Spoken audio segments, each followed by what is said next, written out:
tagumpay o kabiguan, ng ligaya o lungkot. Kaya marapat lamang na tanggapin si Jesus bilang tagapagligtas at Panginoon. At matapos yun ay panariwain ang katapatan at paglapit sa Kanya bawat araw o day by day. Ang day by day ay naglalayong umalalay sa pang-araw-araw na pamumuhay. Narito po si Kuya Ed Lapis sa mensaheng pinamagatang How Christians are to face the current events.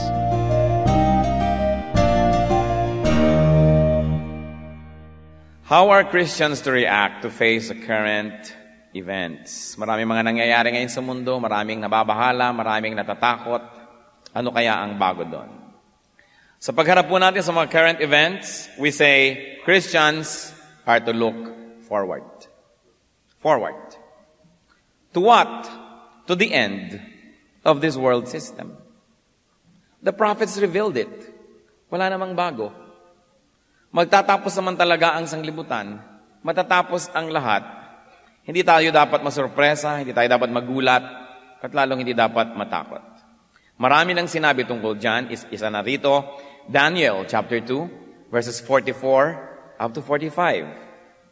In the time of those kings, the God of heaven will set up a kingdom that will never be destroyed, nor will it be left to another people. It will crush all those kingdoms and bring them to an end, but it will itself endure forever. This is the meaning of the vision of the rock cut out of a mountain, but not by human hands, a rock that broke the iron, the bronze, the clay, the silver, and the gold to pieces. The great God has shown the king what will take place in the future. The dream is true, and the interpretation is trustworthy. King Nebuchadnezzar had a dream. May panaginipan siya na ipinapa-interpret niya sa mga prophet, sa mga manghuhula, sa lahat ng mga consultant ng royal court. May isa lang ang problema. He forgot what the dream was all about. At sinabi niya sa lahat ng mga huhula, mga magician, prophet, kasama na doon si Daniel, pupugutan ko kayo lahat ng ulo pag hindi nyo nasabi yung interpretation ng dream. But before that, kailangan sabihin nyo rin kung ano yung dream. Kasi nalimutan ko. Nung naginip ako, bothered ako, pero hindi ko na maalala kung ano. Kaya kailangan sabihin nyo rin sa akin kung ano yung panaginip. And Daniel prayed to the Lord, and the Lord gave him the same dream. Napanaginipan din niya, pumunta siya sa hari. Ang napanaginipan niyo po ay isang rebulto. Kawangis ng tao. Gold ang head, silver yung mga chest dito, bronze itong medyo may sikmura, iron yung mahabang-mahabang binti at hita, tapos yung paa, mga pinaghalo-halong iron, clay, bato, etc., lupa. Sabi niya, yan ho ang mga civilizations ng mundo. Siyempre yung civilization na merong direct dealing with the people of Israel kasi hindi naman kasama yung India, hindi kasama yung China. So, yung gold kayo yan. Babylon. Pagkatapos may kasunod yan. Babylonian time pa lang sinabi yun. In-interpret. At sumunod nga, dalawang kamay, no? Dahil nahati ang Babylonia into Persia and Medes. So, naging dalawa. Tapos sabi, naging isa uli dahil pumasok yung Greece. And then Rome, the Holy Roman Empire, na nahati ang dalawang paa, nagkaroon ng eastern at western side yung empire. That separated the church into Eastern Orthodox and Roman Catholic also. Pagkatapos sabi niya, after the long time of the Roman Empire, the whole world will be divided para magkakasama mga bato, lupa, bakal, bronze. Yun yung paa. There will be nations and nation states. No longer big empires, nations. And then, sabi niya, that's the end. Merong isang bato na inuka hindi ng tao mula sa isang malaking bato at tinamaan ang estatwang ito at nagkadurog-durog siya, nagkaubos-ubos. At ito namang batong tumama, lumaki ng lumaki. At sabi, yon ang kingdom of God that will put an end to the kingdom of men. At sabi nga naman ng kasaysayan, nakita nyo, totoo nangyari. Talagang Babylonia, tapos Persia and Medes, tapos Greece, tapos Rome, and then the division of the world into nations. Kailan pa ba nagka-divide into nations? Nung matapos ang Holy Roman Empire, no? Which was neither holy nor Roman. So, nagka-divide na into nations. So, nasa na tayo ngayon? Nandun na tayo sa ingrown. Nung paa, ng estatwa. So huwag na tayo magtaka kung magkakaroon nga ng end. At ang sabi, the dream is true and the interpretation is trustworthy. So pinag-usapan na yan noon. Anong bago? Bakit tayo dapat magulat? So the end was prophesied by so many people in the past. It was also taught. The Lord taught about it. Hindi lang naman yung mga Old Testament people. Sa Matthew 24:2, do you see all these things? He asked. The Lord speaking here. I tell you the truth, not one stone here will be left on another. Every one will be thrown down. So lahat ng mga sinisimbolize ng mga civilization na yan, systems, ay mawawala. Matthew 24:30-31. At that time, meaning this end times, the sign of the Son of Man will appear in the sky, and all the nations on the earth will mourn. They will see the Son of Man coming on the clouds of the sky with great power and great glory. And he will send his angels with a loud trumpet call, and they will gather his elect from the four winds, from one end of the heavens to the other. So si Lord, nagsabi din tungkol dyan. What else? The 66th book, the book of Revelation, details it. Detalyado pa nga. Let's take a glimpse into that. Revelations 1:1-3. The revelation of Jesus Christ, which God gave him to show his servants what must soon take place. He made it known by sending his angel to his servant John, who testifies to everything he saw. That is the word of God and the testimony of Jesus Christ. Blessed is the one who reads the words of this prophecy. And blessed are those who hear it and take heart what is written in it, because the time is near. Nung sinabi the time is near, nung nagbuhay pa si John, di halos 2,000 taon ago, yung time is near na yon. Kaya dapat ngayon sabihin natin, the time is nearer. Noon, near na, di ngayon, nearer. O baka nearest. But brothers and sisters, children of God, do not act as if it were a surprise. Na magkakaroon nga ng end yung world system, magkakaroon yung end yung world as we know it. Do not act as if it were a surprise. But you should look to the end of the world system. And not only to the end, but also through the end of this world system. To a new heaven, a new earth, and a new Jerusalem. Hindi nyo lang titingnan yung end ng world system, dapat lampasan ang tingin at ang makita natin kung ano yung nasa likod nun, a new heaven, a new earth, and a new Jerusalem. Revelation 21, verses 1-5. Then I saw a new heaven and a new earth. For the first heaven and the first earth had passed away, and there was no longer any sea. I saw the holy city, the new Jerusalem, coming down out from heaven from God, prepared as a bride beautifully dressed for her husband. And I heard a loud voice from the throne saying, now the dwelling of God is with men, and he will live with them. They will be his people, and God himself will be with them and be their God. He will wipe every tear from their eyes. There will be no more death or mourning or crying or pain, for the old order of things has passed away. He who was seated on the throne said, I am making everything new. Then he said, write this down, for these words are trustworthy and true. So John was taken into a vision. He was a prisoner on the island of Patmos in the Mediterranean Sea. And he was taken by the angel of God to the future. At ipinakita sa kanya yung mga mangyayari sa future. Para ka nanonood ng trailer ng isang movie. Ito yung mga pakita kung ano ang mga dapat asahan. At yung iba ipinapasulat, yung iba huwag mong isulat yan, yung iba isulat. At ipinasulat ang maraming bagay. So, we people of God should not only look to the end of the world, but we should look through it and see what else it ushers. Kasi para yan ang pag-oopera Isang major surgery. Kung ang lagi nyo lang tinitingnan, yung surgery, nenervyusin kayo. Masisiraan kayo ng loob, matatakot kayo, ano ba yan, baka masakit, baka ganito, baka ganyan. Pero kung ang tinitingnan nyo, matapos yung surgery na yon, kayo'y gagaling and you will become much, much better, you will be renewed. Then you will say, "Hi, salamat, come surgery, dali-dalian na nga ito at nang matanggal na ito mga dapat tanggalin sa aking sistema." At ang pinagkaiba ng dalawa, sa surgery, hindi mo naman talaga alam kung makakaligtas ka o hindi. Kaya medyo nakakanerbiyos. So, paano ka naman laging makakatingin, lampas doon sa surgery? Pero, yung sinasabi na yan, na ito yung end of the world system, and kasunod nun, new heaven, new earth, new Jerusalem, tiyak tayo mangyayari yon because the Word of God said it. So, hindi tayo dapat matakot doon sa period of the end of the world system. Because unless it comes, what follows it will not come. Which is the new heaven, the new earth, the new Jerusalem. Makikita daw na ibinababa mula sa langit yung bagong Jerusalem, and the dwelling of God will be with men. So, hindi tayo pupunta dun sa langit, yung langit ang ibababa. Kaya sabi natin, "Thy kingdom come." Yun ang ating panalangin. Mapa sa amin ang kaharian mo. At ibababa ang langit, magkakaroon ng bagong sistema, and God will be with His people forever. The latter, new heaven, new earth, new Jerusalem, will not come without the former, the end of the world system.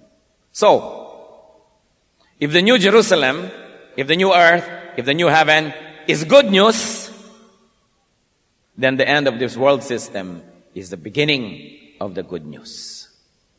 Hindi dapat katakutan, hindi dapat iwasan, at huwag dapat laging ipanalangin, "Lord, huwag muna, time out, iurong nyo na po, next generation na sana." No? Dahil kung gusto natin yung kasunod nun, hindi dapat iwasan. Romans 8:28, and we know that in all things, God works for the good of those who love Him, who have been called according to His purpose. Ano daw? We know that in how many things? In all things. God works for the good of those who love Him. So, kay end of the world, kay hindi, it will be for the good of the people of God. Christians are to look forward and be hopeful. Hindi yung puro na lang nervyos, puro takot. Romans 15:4. For everything that was written in the past was written to teach us, so that through endurance and the encouragement of the Scriptures, we might have what, church? Hope, hindi fear. Everything was written to give us hope. So iba ayoko kung pag-aralan niyang Revelation, nakakatakot. No, it was written also to give you hope, not to scare you. Ngayon, kung medyo it can scare you a little bit para iwan mo yung iyong kalasisi, mabuting dapat matakot-takot ka nga ng konti. Okay lang na matakot-takot ko ang nagiging bunga, pagbabago ng buhay. Pero hindi dapat lubhang kinakatakutan ang ganyang mga bagay. So, what do we do, Christians? We look forward. What else do we do? Vis-a-vis and in relation to the end of the world system, Christians are to look backward. Forward, backward. We look backward to all human civilizations and all human systems that ended, that God judged. Para marami natin na, talaga nga naman, nothing is forever. Kahit ang tagal-tagal ng Egyptian Empire na wala rin, Assyrian Empire, Roman Empire, Spanish Empire, diba? Portuguese Empire, if ever there was such. Lahat naubos din, nawala. Ganon ang pagwawakas ng lahat ng bagay. Nothing is forever except that which is God's and those who belong to God.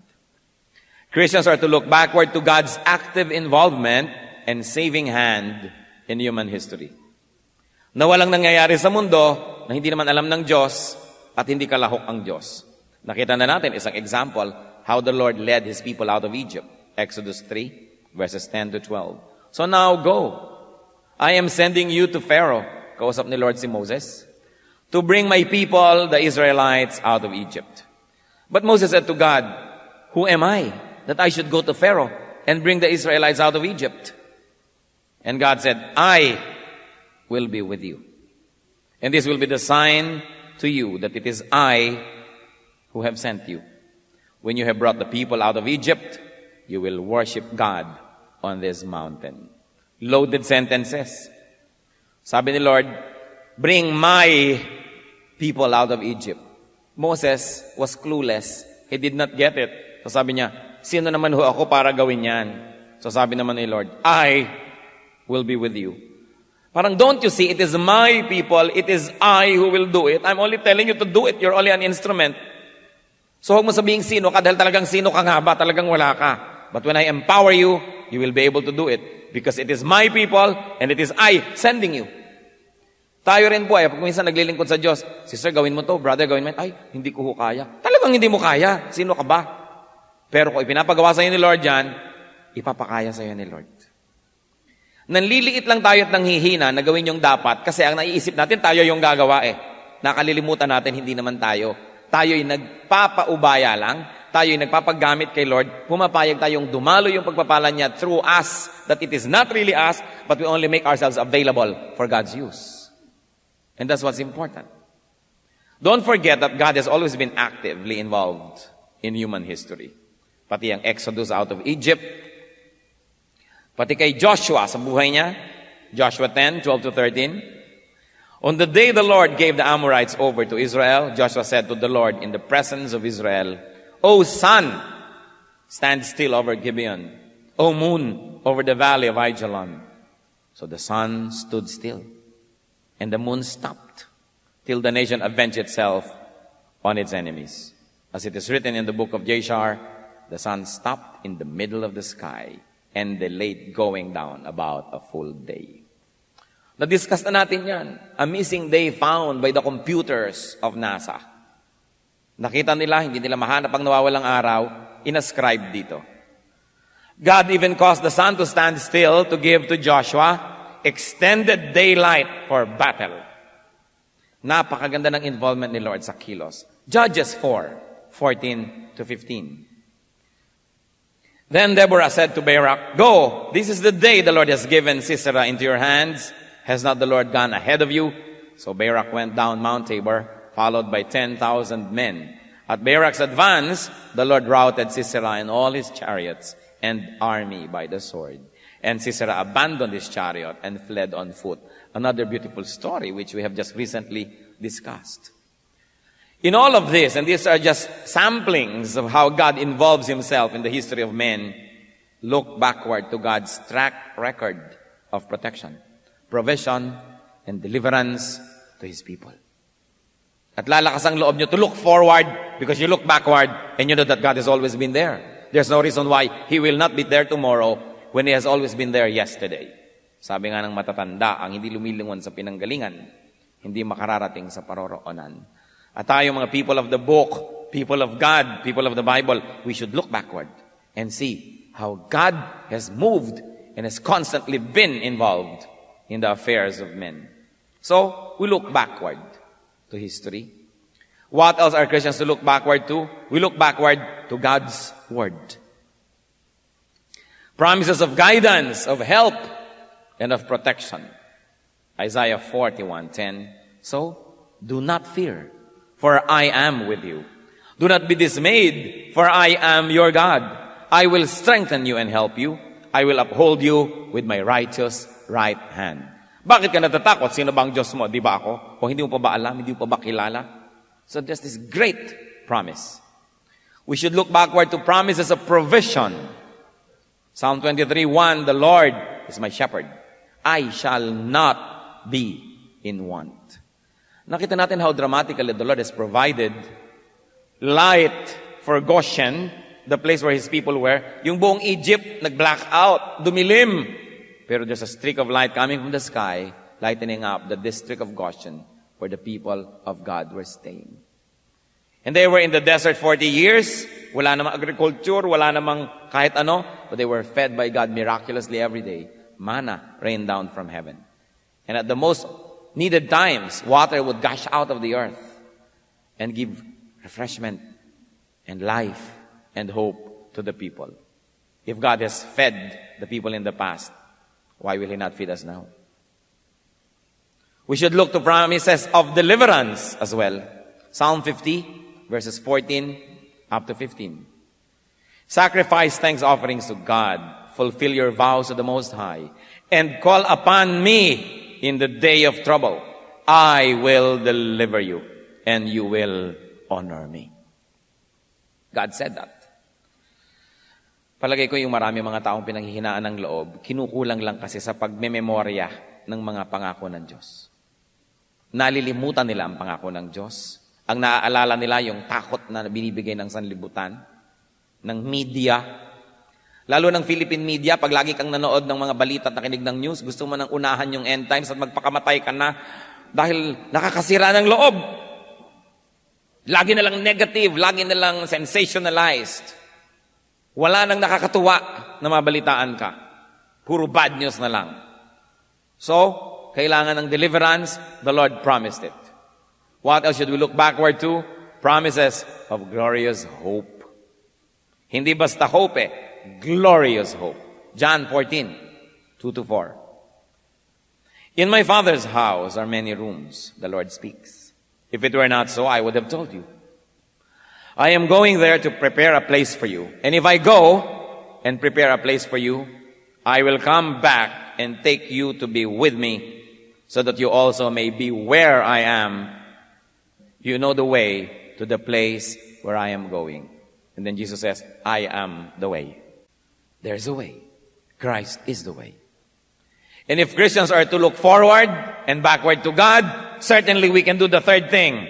Christians are to live in the present. Christians are to live in the here and now. Hindi katulad ng sinasabi ni Percy Bysshe Shelley, we look before and after and pine for what is not. Nandun ka, pina-fast forward mo yung future, nire-replay mo yung past, hindi ka tuloy mabuhay sa present. If we properly look at God in the future and we look at God in the past, certainly we should be strengthened to live in the here and now. Mamuhay kayo, get on with life.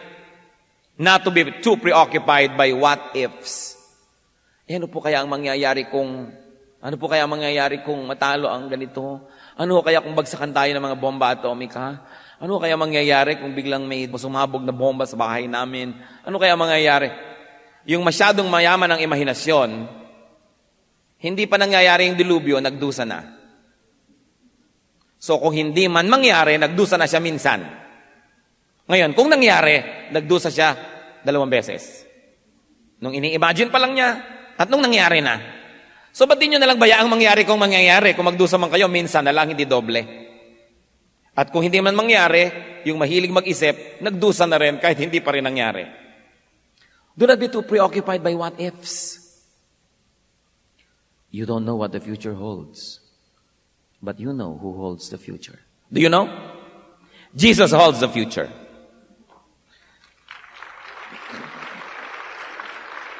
So huwag mga what if, hula-hula dito, hula-hula doon. Walang mangyayari sa buhay nyo. Kung nagigisa kayo, sarapan nyo yung ginisan nyo. Sumabog man yung bomba, busog kayo. At kung hindi man lang sumabog, natuloy yung paggigisan nyo. Ano ba mangyayari na hindi nyo ituloy yung mga ginagawa nyo dahil lang may iniisip kayo? Then you were already deprived of what God wants you to enjoy in the first place. Then Satan wins if Satan is able to scare you. Matthew 10:29-31. Are not 2 sparrows sold for a penny? Yet not one of them will fall to the ground apart from the will of your Father. And even if the very hairs of your head are all numbered. So don't be afraid. You are worth more than many sparrows. Sa Israel kasi noon, yung sparrow, mumurahing ibon, 2 sampera. Sampera ko lang, 2 na yung mabibili ko. Murang-mura. So sabi nung nagsasalita dito, the Lord, kung yung mga ibon, 2 sampera, hindi pwedeng namamatay yan, nahuhulog mula sa iyong papawirin na walang permiso ng Diyos. Alam ng Lord yun, pinapayagan niya bago mangyari. Sa inyo pa kaya may mangyari na hindi niya alam? Sa inyo pa kaya may mangyari, hindi niya papayagan? Sabi niya, so don't be afraid. Para naman kayong may hawak ng future, kung matakot kayo, para naman may magagawa naman nga kayo, kung sakali mang matakot kayo. Pastor, totoo kayang pwede tayong banggain ng mga kometa? So kahit ba totoo yun, may magagawa ka. Ikaw ba si Darna? Lumipad ka, pigilin mo ang planeta. Ngayon kung hindi, di antayin mo na lang bumangga. Isip ka ng isip, ano mangyayari? Wala ka namang magagawa. Get on with life. Pabulaklakin mo yung orchid mo, paliguan mo ang aso nyo, at kung bumangga yan, di bumangga. Alam naman yan ng Diyos. Hindi ba niya alam yan? Pwede bang may mangyari sa mga anak ng Diyos na walang permiso ng Diyos? At kung bibigyan ng permiso, di yun ang mabuti. Siya naman nakakalam na mabuti. Kahit pa nga yung alam niya, kumisan kontra yung alam natin, siya pa rin yung tama. Don't be preoccupied, Christians, with whens. Pastor, kailan ho kaya? Bukas? Sa makalawa? Sana makapagdebo pa yung anak ko bago mag-end times. Ano sabi na nga na Acts 1:7? He said to them, "It is not for you to know the times or dates the Father has set by His own authority." So huwag niyo nang pakialaman kung kailan. Sinabi na, it's not for you to know when. It's not for you to know times and dates. Yun nga kasi, para huwag na tayo mag-alala. So that we will get on with life. Kung yun na, di yun na. Kaya kayo, lalayo dun sa mga nagsasabing, alam mo, June 24, year 2002, 3 p.m. Alam na alam, layuan nyo yun, huwad yun. Because the Bible says, no one knows. Not even the angels, not even the Son knows. But only the Father in heaven. Tapos siya alam niya. Ba? Galing naman niya. Pag alam ang date, fake. Kahit pa ang ganda-ganda ng costume, ang ganda-ganda ng church, kahit pa ang ganda-ganda ng presentation, pag may sinabing date, fake agad. Huwag nyo nang entertainin pa. Because the Bible says, it is not for you to know the times or dates. Yung iba naman, pang hinahanap. Naghahanap ng problema sa buhay. Christians, we are not to be preoccupied with hows. Paano kaya? Iba, Pastor, paano kaya ako mamamatay? Sana yung nakahiga na lang ako, yung parang naka-make up, ganon. Para maganda naman ang ayos ko. Huwag naman sana yung nahulog pa ako kung saan o natamaan ako ng pana. Kasi walang glamour. Mamamatay na lang, glamour pa ang iniisip. Huwag nyo na problemahin kung paano. Problema yan ng Diyos. Hebrews 1:3, the Son is the radiance of God's glory and the exact representation of His being, sustaining all things by His powerful word. After He had provided purification for sins, He sat down at the right hand of the Majesty in heaven. What do we learn about here? Jesus sustains all things by His powerful word. He sustains all things, hindi nyo yung problema. Ang problemahin natin, obedience. Sumunod sa Kanya. Hindi yung pakialaman kung ano mga plano niya at kung paano. Ang ating problemahin, paano maging makadiyos, paano maging banal. Paano itigil yung paninigarilyong yan? Yan ang mga problemahin ninyo. Paano itigil yung pagdadrugs na ito? No? Paano yung pagtatago sa mga pinagkautangan? No? Yan ang mga problemahin natin. Paano iiwasan itong sexing, itong kalong ng kalong sa inyo? Ito yung nagugulat, napapakalong. No? Paano iiwasan itong nagyayaya sa inyo sa masama? Yan ang problemahin nyo, hindi ko may mga planetang tatama sa mundo. Hindi natin pinofocus yung dapat natin ibigyan ng focus. Christians are not to be possessed by fear. Wala sa lugar ang takot sa puso ng mga Kristiyano. 1 Peter 3:19, but even if you should suffer for what is right, you are blessed. Do not fear what they fear. Do not be frightened. Sino yung they dito? Yung mga unbelievers. So, huwag kayong makiuso sa kanila. Huwag niyong katakutan yung kinakatakutan nila kasi magkaiba naman kayo ng destino. Magkaiba kayo ng pupuntahan sa buhay. Sabi, do not fear what they fear. And Christians, we are not to be possessed by worry. Panay ang pag-aalala. Fretting all the time. Worried all the time. Matthew 6:25-27. Therefore I tell you, do not worry about your life, what you will eat or drink, or about your body, what you will wear. Is not life more important than food, and the body more important than clothes? Look at the birds of the air. They do not sow or reap or store away in barns, and yet your heavenly Father feeds them. Are you not much more valuable than they? Who of you, by worrying, can add a single hour to his life? Oo nga naman. Bakit nga ba kayo nag-aalala?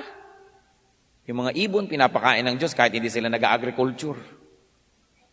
Kayo pa, hindi ba kayo mas mahalaga? Sabi, at saka aalala nyo, hindi nyo naman kayang dugtungan ng buhay nyo, pero sa pag-aalala nyo, napapaiksi nyo inyong buhay. Laki kayo ninenervyos. Okay, dapat na kayo nag-enjoy, hindi pa kayo nag-enjoy, so you don't get a life. So napapaiksi natin, pero hindi natin napapahaba. But then again, Christians, we should not be oblivious to possibilities. Hindi naman ibig sabihin magiging manhid na tayo sa mga nangyayari o mga pwedeng mangyari. Sabi nga sa calling card ng isang kaibigan kong taga Barcelona, si Jose Luis Talavera, pwede, Sir Oy. Ano kaya yun? Yan, ka-absent nyo sa Spanish 11. Pwede, Sir Oy. Perhaps today. Oh, be ready. Just be ready. Be ready to flow into the end. Be ready to flow into the new beginning. So don't be too attached to this world. Be ready. But what's important for Christians, for the people of God, in spite of everything happening around us, to go on with life. You go on with life. To go on with the cycles of life. To go on with the mission of life.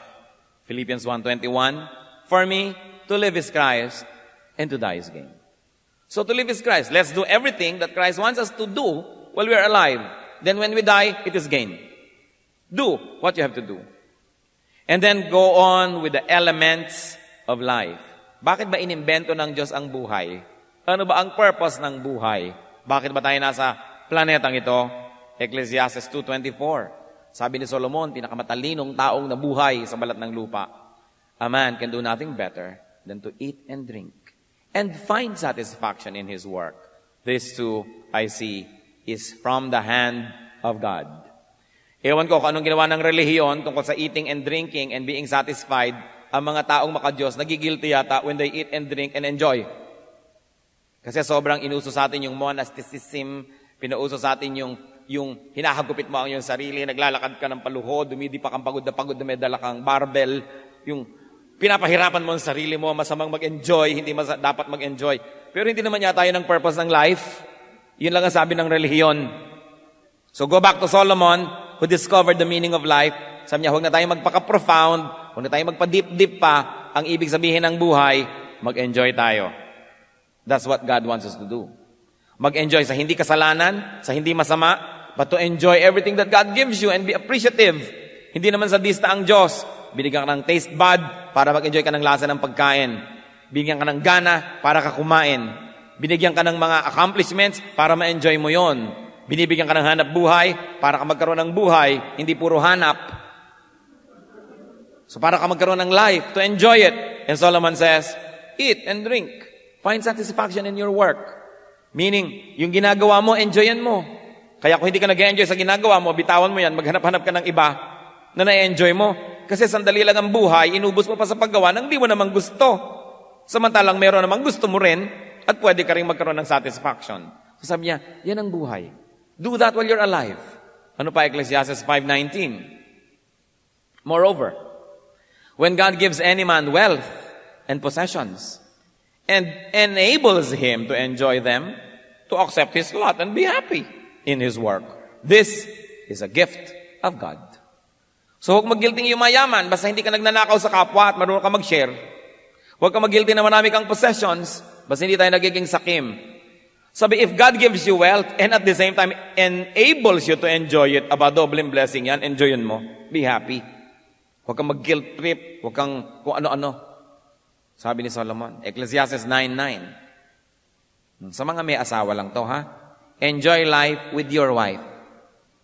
Remember, your wife, ha? Hindi wife ng iba. Enjoy life with your wife, whom you love all the days of this meaningless life that God has given you under the sun. All your meaningless days. For this is your lot in life and in your toilsome labor under the sun. So, if the Lord blesses you with matrimony, you have a husband, you have a wife, enjoy every aspect of your wedded life. It is a gift from God. Hindi yan curse. Your wife is not a problem to solve, but a gift to enjoy. So, kailangan, enjoy life with your wife. In Ecclesiastes 11:8, however many years a man may live, mahaba mat maikse, let him enjoy them all. But let him remember the days of darkness, for they will be many. Everything to come is meaningless. So, ibig sabihin, kung may pinapa-enjoy si Lord, enjoyin, basta hindi nakakompromise yung ating kaluluwa.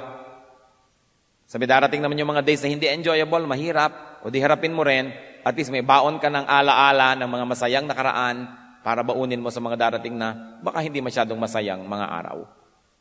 So pagka may chance ka na magsaya, magsaya ka na kasi pag dumating na yung day ng lungkot, magsasisi ka. Ba't ba hindi pa ako nagsaya nung pwede? Tulad ng mga pwedeng kumain, diet ng diet. Pagkatapos, pagka nagkasakit ang hindi na pwedeng kainin, ba't ba hindi ko pa kinain nung araw? Bakit ba hindi ko pa kinain lahat ng pwede kong kainin noon? Ngayon gusto ko na hindi na pwede. No? So kailangan, kung may pinapa-enjoy si Lord, enjoyin natin. Alam lang natin yung mga tamang hangganan, that we don't become excessive, and we don't compromise our spirituality. How are we to live in the present? Live productively. I'll repeat this.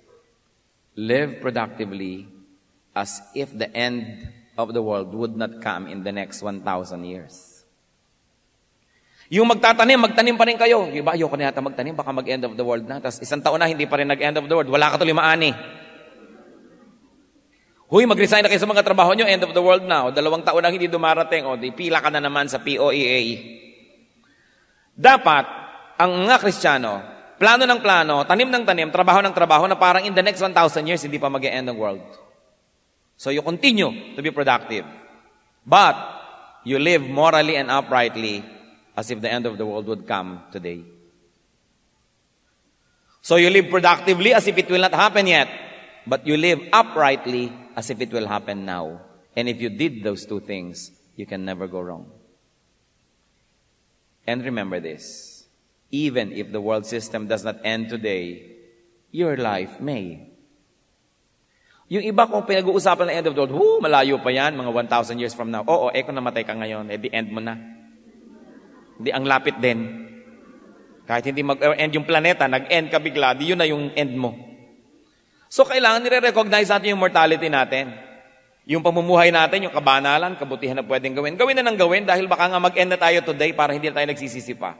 Pero, yung lahat ng pagtatanim, lahat ng production, lahat ng mga pagsisikap, ituloy na parang hindi pa. Para alinman sa dalawa ang mangyari, panalo ka.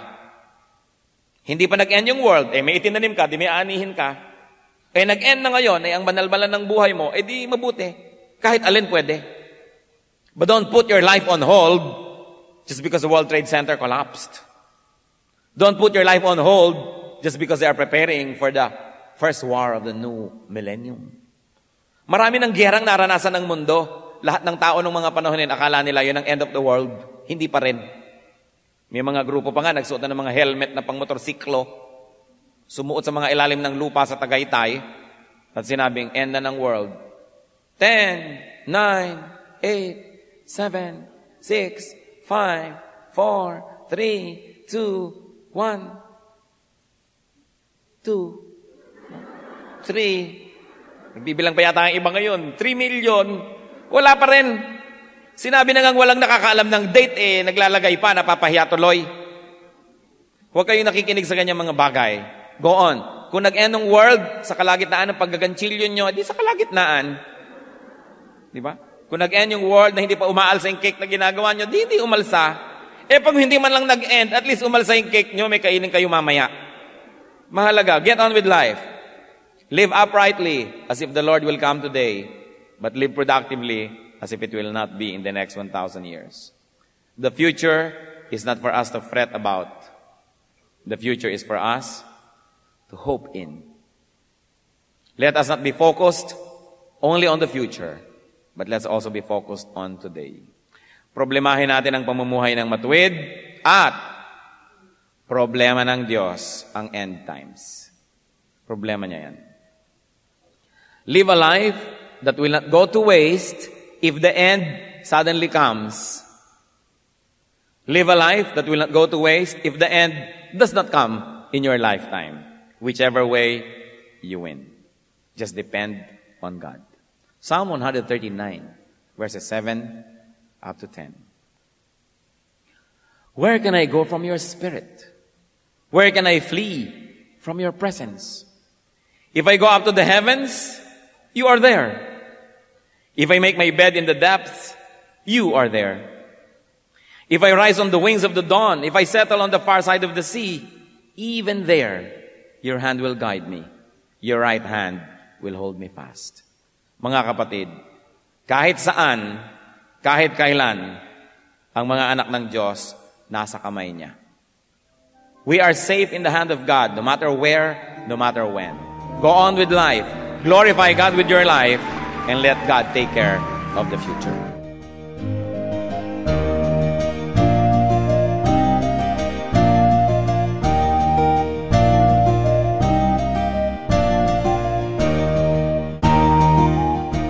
Ang katatapos pong mensahe ni Kuya Ed Lapiz ay pinamagatang How Christians are to Face the Current Events.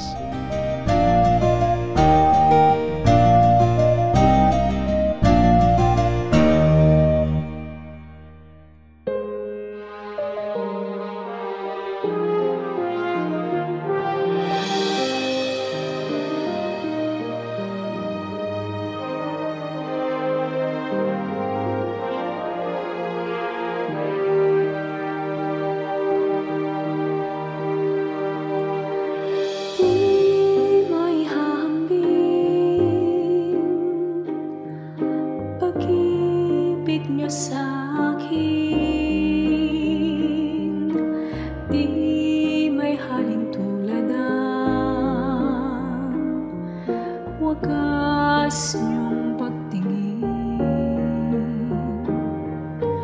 ang iyong pagmamahal, sadyang walang hadlang, wala sa kalagayan at katayuan.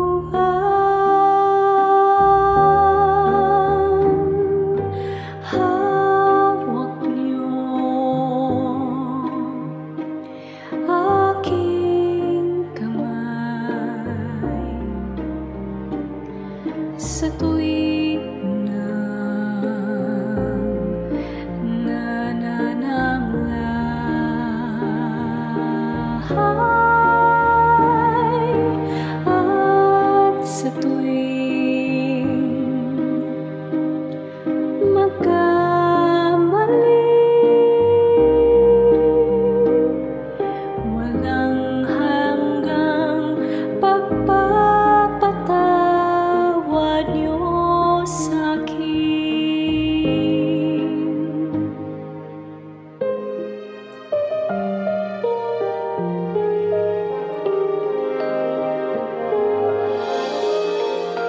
Di may hahambing pag-ibig niyo sa'kin, di may halin tulad ang wagas niyong pagtingin, ang iyong pagmamahal, sadyang walang hadlang, wala sa kalagayan at katayuan.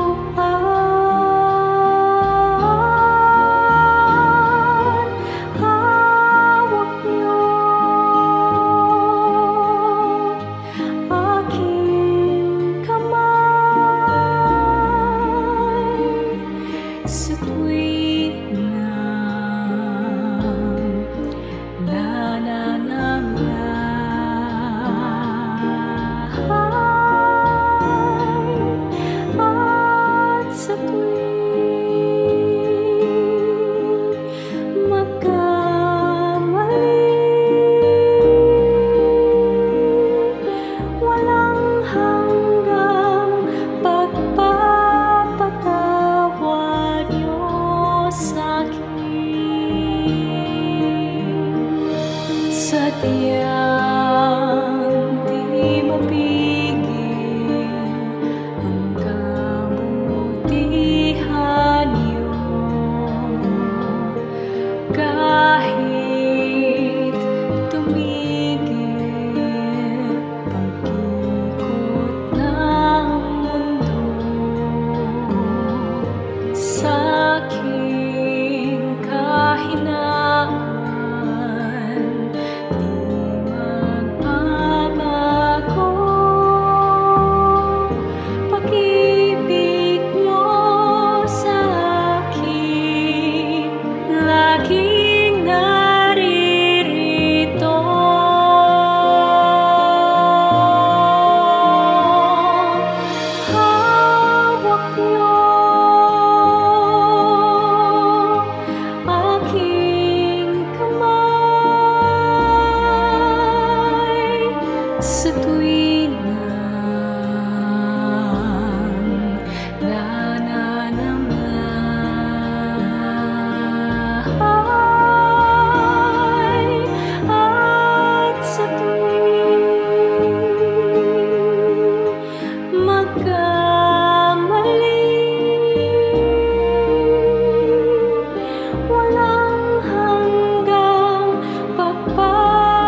Bakit ang Pilipino kaladkarin yung sumasama kahit saan? Ang mga Pilipino talaga sobrang makatao, mahilig makipagkapwa, makihalubilo, makisangkot sa buhay ng may buhay. Kasi tayo, we are very sociable. Gusto natin kasali tayo sa mga celebration, maging kalungkutan ng ating kapwa. Kaya talagang walang palalampasin, dadalo.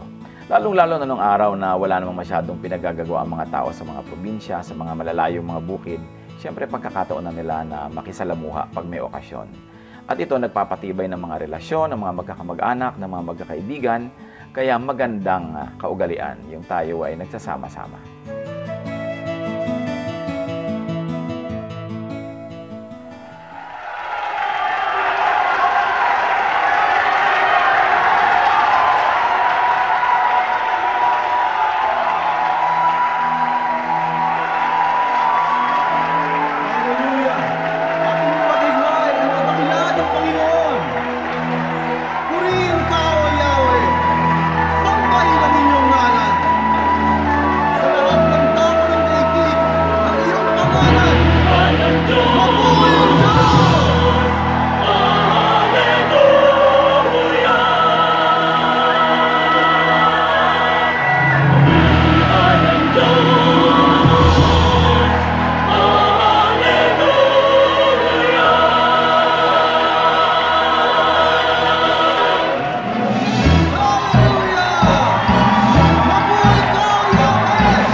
Ligayang nadarama, isigaw sa lahat ng bansa, Alleluia. Sumayin Diyos, Alleluia. Sumayin Diyos, Alleluia. Sumayin Diyos, Alleluia. Go!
Bakit sa mga okasyon laging may kasamang iba ang imbitado? Yan na isa sa mga hindi maintindihan ng maraming foreigners o hindi Filipino kung bakit yung isa mong inimbita may bitbit na 2 o 3 pa, hindi mo naman imbitado. Kasi nga yung sobra nating pagmamahal sa kapwa, ayaw nating tiisin na may pupuntahan tayong masaya o may kainan, tapos may matubong tayo, may madaan ng kapwa, hindi mo yayain. Kaya yung mga Pilipino nagkakaintindihan At yung hindi ka imbitado na dumarating, ibig sabihin din kasi handa ka rin tumanggap ng mga bisita kahit hindi mo sila imbitado. Pero dahil sa mga nagbabagong pamamalakad ng lipunan, kung minsan yung handa, sukat, bilang, mas mabuti siguro ngayon kung hindi ka talaga imbitado, makiramdam ka muna bago ka biglang sumama.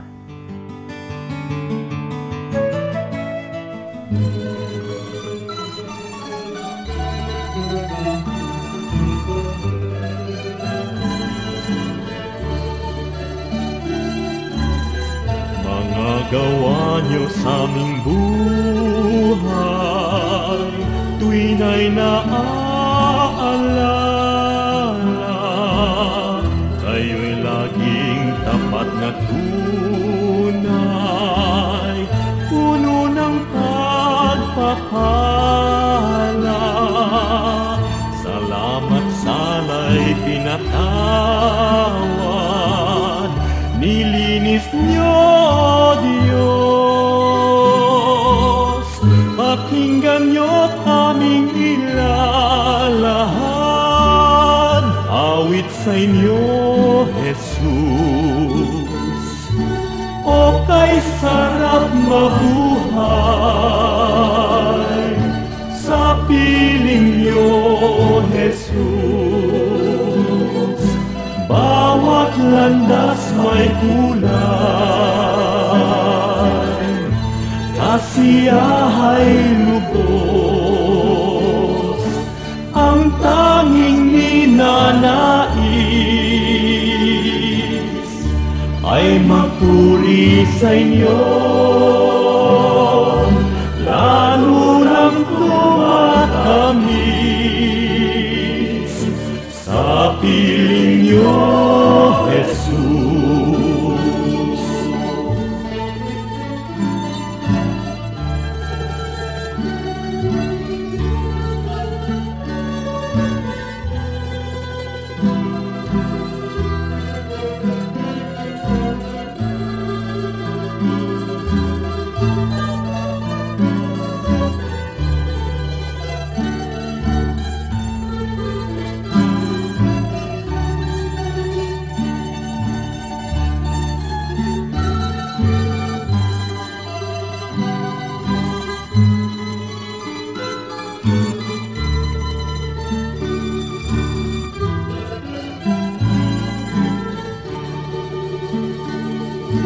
O kay sarap mabuhay, sa piling niyo, Jesus. Bawat landas may kulay, kasiyahay lubos,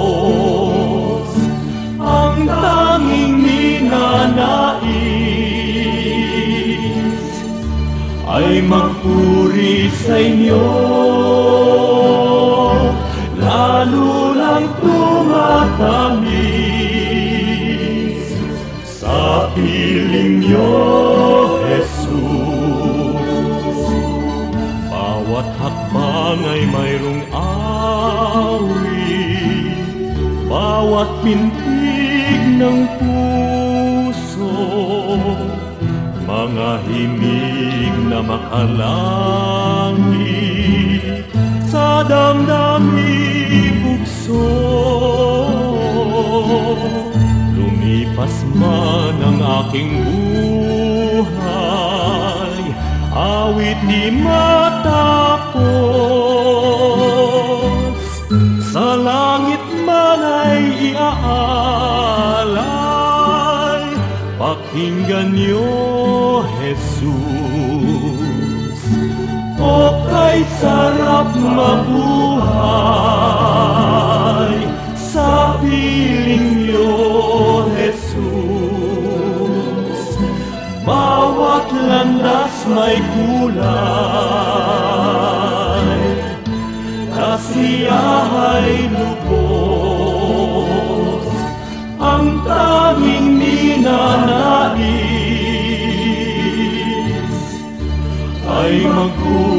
sa inyo, lalo lang tumatamis sa piling niyo, Jesus. Lalo lang tumatamis sa piling niyo,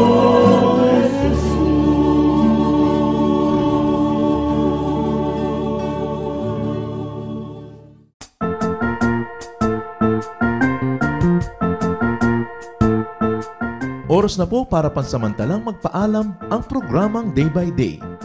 Tayo po'y magsama-sama tuwing ika-6 hanggang ika-7 ng umaga, araw-araw. Magandang umaga po at mabuhay ang Panginoong Hesus!